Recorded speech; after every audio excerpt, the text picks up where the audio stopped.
Assalamualaikum warahmatullahi wabarakatuh. Perkenalkan, saya Rian Putri Utami dengan nomor induk mahasiswa 233230113, mahasiswa Universitas Islam Indonesia, Fakultas Psikologi dan Ilmu Sosial Budaya, Prodi Hubungan Internasional.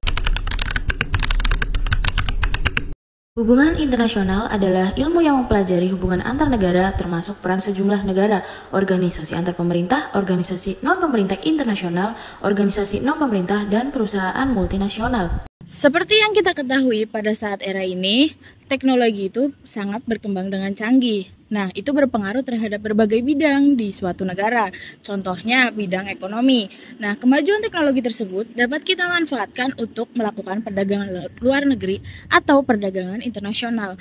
Apalagi dengan saat ini, kita dapat memperoleh produk dengan sangat mudah dari negara lain karena dengan adanya kebijakan perdagangan bebas. Itu juga sangat berpengaruh untuk kita melakukan impor dan ekspor dari luar negeri.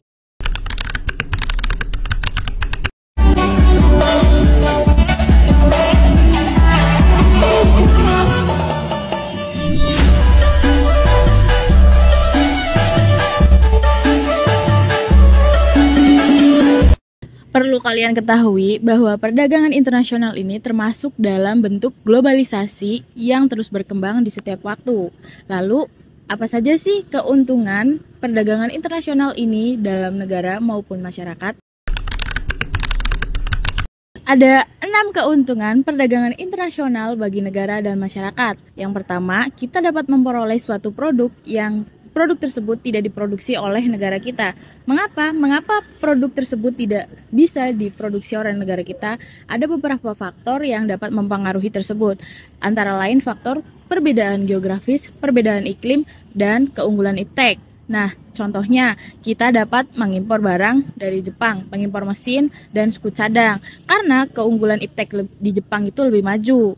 Nah, begitupun sebaliknya, Jepang dapat mengimpor kayu manis, tekstil, dan begitu juga kerajinan-kerajinan barang yang ada di Indonesia. Yang kedua adalah kita dapat memperoleh keuntungan dari spesialisasi. Maksudnya adalah walaupun di negara tersebut memproduksi suatu produk, nah di negara ini juga memproduksi suatu produk, belum tentu produknya itu tidak sebagus produksi sendiri. Yang ketiga adalah memperluas pasar dan mendapatkan keuntungan. Nah, di suatu produksi pabrik tersebut, kadang-kadang tuh ada pabrik yang memberhentikan produksinya untuk lebih banyak karena mereka khawatir produk mereka akan tidak terjual habis, malah yang ada produk mereka itu turun harga. Dan yang keempat adalah memperoleh teknologi modern. Kita bisa mempelajari teknologi-teknologi yang lebih modern di negara lain dan kita dapat mempelajari teknologi tersebut untuk kita bangun di negara sendiri. Nah, yang kelima itu mempererat persahabatan antara negara. Nah, di dalam perdagangan internasional tersebut kan kita memperoleh suatu kesepakatan antara dua negara. Itu bisa jadi tanpa kita sadari itu persahabatan di suatu negara itu terhubung.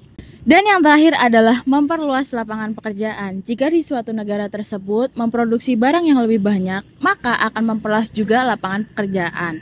Nah, contohnya itu biasanya tuh banyak yang kita temui itu pekerja-pekerja di Indonesia yang berangkat di luar negeri. Bisa jadi mereka di sana itu di rumah sakit atau menjadi ibu rumah tangga di luar negeri. Begitupun sebaliknya, luar negeri juga akan lebih banyak juga memperluas lapangan pekerjaan di Indonesia. Mungkin segitu aja yang bisa saya jelaskan tentang salah satu contoh hubungan internasional yang ada di lingkungan kita.